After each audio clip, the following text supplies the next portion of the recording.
Olá, tudo bem? Estamos com um bate-papo sobre câncer de mama em função do Outubro Rosa com o Dr. Carlos Alberto Ruiz, do Hospital Alemão Oswaldo Cruz, e a Valéria Baracá, do Instituto Arte de Viver Bem. Agora nós vamos falar sobre tratamento.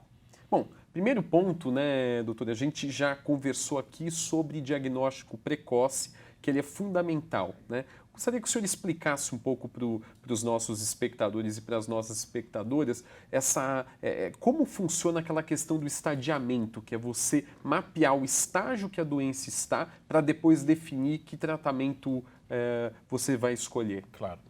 É assim, estádio é uma medida, né, grega. O estádio tinha 110 metros. Então, eu estou medindo, na verdade, se o câncer está localizado só em nível mamário ou ele já foi para alguma outra parte que é a metástase. O câncer de mama, quando ele metastatiza para 4 locais com mais frequência. Osso, pulmão, fígado e nos mais agressivos, sistema nervoso central.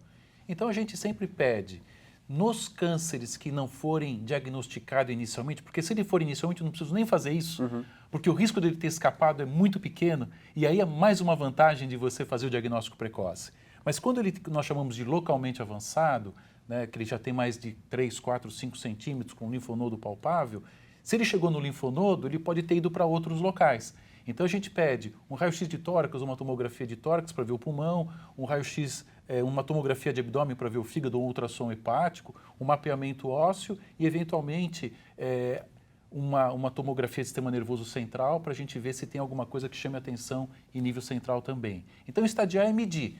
Por quê? Porque isso só mostra o que para a gente? Se eu consigo tratar precocemente, o tratamento cirúrgico é menos agressivo.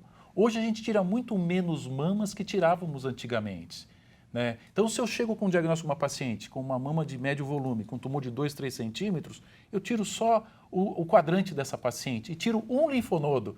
Antigamente tirava todos os linfonodos e a marca registrada da mulher que tinha tido câncer de mama era o braço inchado com uma meia, né? Uma meia compressora exatamente para diminuir o linfedema. Hoje, com o linfonodo sentinela, a gente tem muito menos linfedema. Na verdade, hoje tem uma palavra mágica chamada descalation. Hoje a gente tem uma diminuição da agressão da cirurgia. Não tiramos mais a mama, oferecemos uma cirurgia menor, que é o quadrante. Não tiramos mais toda a axila em função do linfedema, mas não perdemos a segurança oncológica utilizando o linfonodo sentinela, que representa muito bem essa axila como um todo, né? Isso em todos os tratamentos em si, né? E se eu diagnostico precocemente, toda a agressão que viria depois, né, deixa de existir. Por quê? O tratamento não pode ser pior que a doença. Você percebe isso? O tratamento não pode ser pior do que a doença. E para que eu possa reverberar isso de uma forma significativa, a precocidade faz toda a diferença. Perfeito. E além da cirurgia, a gente tem outros caminhos para tratar, né? Claro. Quimioterapia, hormonioterapia. Quais são essas principais vias para tratar a paciente? Hoje a gente não quer só saber se a paciente tem um câncer. Existe uma classificação que a gente, através do estudo anatomopatológico, e o patologista é super importante nesse esquema, a gente quer saber que tipo de comportamento esse câncer tem. Então, a gente classifica ele em pelo menos 4 subtipos, que é o luminal, que expressa receptor hormonal, A e B, o que não expressa nada, que nós chamamos de triplo negativo, não tem nem receptor de estrogênio e progesterona, nem HER2, e o HER2, né? Então, assim, o melhor dos mundos seria os luminais. E os mundos menos bons, mas com muita coisa para fazer efetiva, seria o HER2 e o triplo negativo. Então, isso que eu quero saber para direcionar. Luminal a gente faz muito menos quimioterapia. HER2 e triplo negativo a gente faz mais quimioterapia. E tem uma terapia-alvo para quem tem HER2. Então, saber isso é super importante, né? Ou seja, qual é a manifestação imunistoquímica para eu caracterize o comportamento biológico e, em função do comportamento biológico, eu monte a melhor estratégia terapêutica como um todo. Direciona certinho. Você vai fazer hormonioterapia, você vai fazer quimioterapia. Toda cirurgia conservadora faz radioterapia, então a gente já sabe que vai fazer rádio, isso não significa que o tumor é mais ou menos agressivo e o paciente confunde muitas vezes. Ah, vai fazer rádio, então é pior. Não, como eu deixei de tirar a mama, eu complemento aquela porção que eu removi com radioterapia, aumentando a minha segurança. Perfeito. Valéria, você também tem essa vivência enquanto paciente, né? O que você pode compartilhar assim, para a gente sobre essa sua jornada aí, que você já passou por cirurgia? Um monte. Cirurgia comigo mesmo. Bonitinho. Falando em cirurgia, eu já vou, já põe a toquinha, eu mesmo, já faço tudo. Não precisa... assim, tem efeito colateral de dormonide, então não me bota dormonide na veia. Eu chego na sala de cirurgia acordadíssima, ligadíssima, conversando com Deus e o mundo. Aplica logo isso aí que eu quero dormir. Então, é muito tranquilo. Para isso, você tem que ir tranquila, né? Em primeiro lugar. E eu acredito que tudo isso que o Dr. Ruiz falou, tem uma coisa que complementa todo esse tratamento, que é o tratamento humanizado.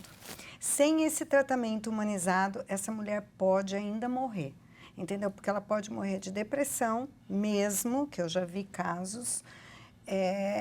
Por quê? Porque ela é abandonada, né? Os médicos, hoje, atualmente, muitos médicos dão este tratamento humanizado, eles veem a necessidade disso, veem até como o reiki como uma coisa positiva, a yoga, enfim, esse tratamento que a gente chama de humanizado, que é complementar, é integrativo, hoje se fala integrativo, e que é muito importante para essa paciente. E que olha para essa parte psicológica também. Psicológica, o relaxamento, ela está bem. E tem detalhe, não adianta esse marido abandonar essa mulher, não adianta o patrão não ter um pouco de paciência e de humanidade e não mandá-la embora. Tem que deixar, por quê? Porque tudo é uma fase, isso é passageiro.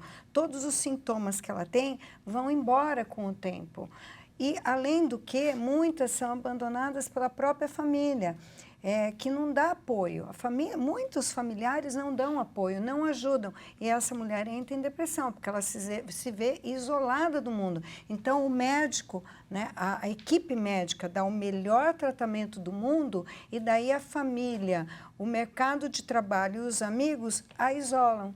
E daí? Ou seja, a família, né, o círculo social participa também do tratamento. Importantíssimo. É como eu falo que se nós formos fazer uma analogia com o esporte, é um jogo de futebol. Você só ganha o câncer com um jogo em equipe, entendeu? É o futebol. O técnico está aqui, é o médico, entendeu? E toda a equipe médica. O capitão do time é o paciente, só que os outros 10 jogadores fazem parte desse conjunto, é a família, os amigos, entendeu? Eu coloco a fé, né, que tem que ter a fé, seja lá, não fala em religião, fala em fé. Então, você tem que ter a fé e se agarrar em alguma. Então, isso tudo faz parte. Então, procurar fazer a caminhada. Então, é um conjunto de fatores que complementam ou integram este tratamento, né, que é o médico hospitalar. Se o Steve Jobs, aquele gênio, não tivesse deixado de lado, né, a medicina convencional, ele partiu só para medicina integrativa, né, e esqueceu da medicina. Quando ele quis fazer, falou, não, eu vou fazer a químio e a rádio, já era tarde. Entendeu? Então, uma pena, porque elas se completam. O tratamento humanizado completa esse tratamento que a medicina, graças a Deus, está muito avançada. Por falar até em avanços, né, no tratamento, doutor, o que teve assim de mais palpitante aí no terreno do câncer de mama? Você me pergunta de avanço, eu vou falar de Hipócrates, da Grécia Vai voltar Antiga. lá atrás. Da Grécia Antiga. Hipócrates falava uma coisa que eu acho que é algo muito importante para a gente que é médico. Ele falava o seguinte, eu não quero conhecer a doença, eu quero conhecer o paciente, porque a doença se manifesta de forma diferente em cada um de nós. Então, você permear a pessoa, que é essa questão da integração, faz toda a diferença, né?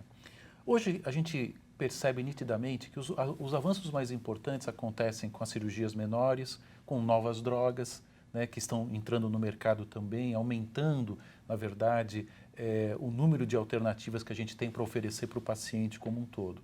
Por isso que hoje a gente tem muito mais cura e muito mais sobreviventes do câncer de mama. São milhões e milhões de mulheres e homens vivos após o câncer de mama, né? Então, assim, a gente experimenta hoje uma coisa muito interessante que é entender que tem muita vida depois. né? E fazer esse trabalho, né, de reintegração, que é aquela prevenção quaternária, de trazê-lo de volta para a família, trazer de volta para o trabalho, sabe, incentivá-lo a se entender melhor, né, no sentido de poder trabalhar esse emocional, é muito importante, porque ele vai viver muito tempo, mas muito tempo mesmo, depois do câncer. E não vai morrer do câncer, sabe, vai ter outras causas, mas nada a ver com o câncer especificamente. Perfeito. No próximo bloco, nós vamos falar de qualidade de vida durante o tratamento. Então, aguarde o próximo vídeo. Até já!